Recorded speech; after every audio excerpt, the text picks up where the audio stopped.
Good.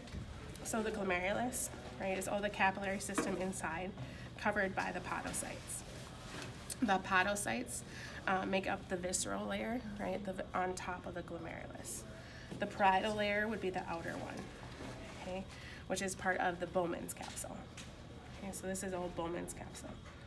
This part, the whole thing would be the renal corpuscle. Okay, so capsule plus glomerulus plus everything inside. This is the capsular space between the glomerulus and the Bowman's capsule. And then this goes down into the proximal convoluted tubule. This is the afferent arteriole and then efferent arteriole.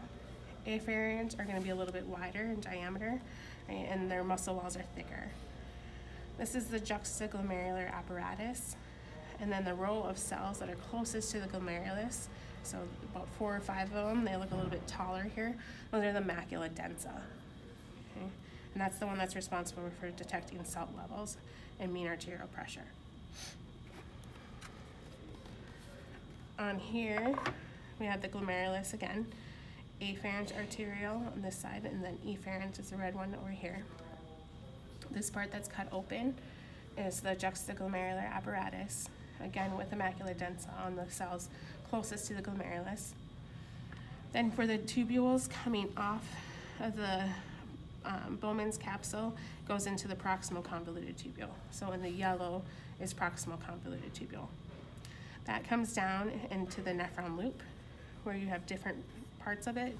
This is the descending limb, and then this would be the ascending limb because it goes down and then up. This would be the thick region of the descending and then thin region of the ascending, and then thick region of the ascending.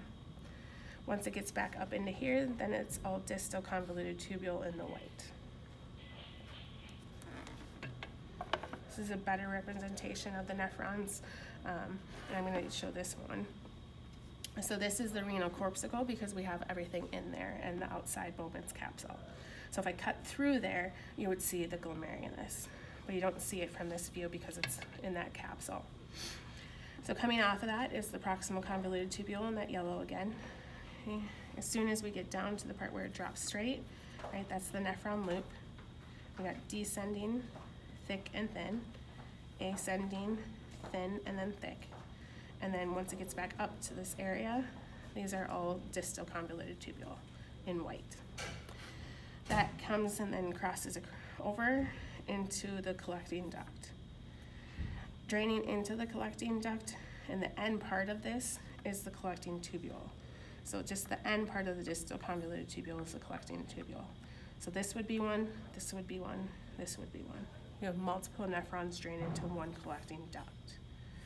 For the capillaries, all the capillaries that are around the convoluted, right, so from my finger up, this is all paratubular capillaries. From my finger down, that's around the nephron loop, this is the vasa recta. Okay. Similar structures on here in regards to just the nephron loop and then the convoluted tubules, but it has a very nice collecting duct with the collecting tubules coming into it. And then this would be the renal cortex, this top part, and then the renal medulla. And then these are those auriculate arteries and veins that branch around the pyramid. Okay. Fibrous capsule shown here.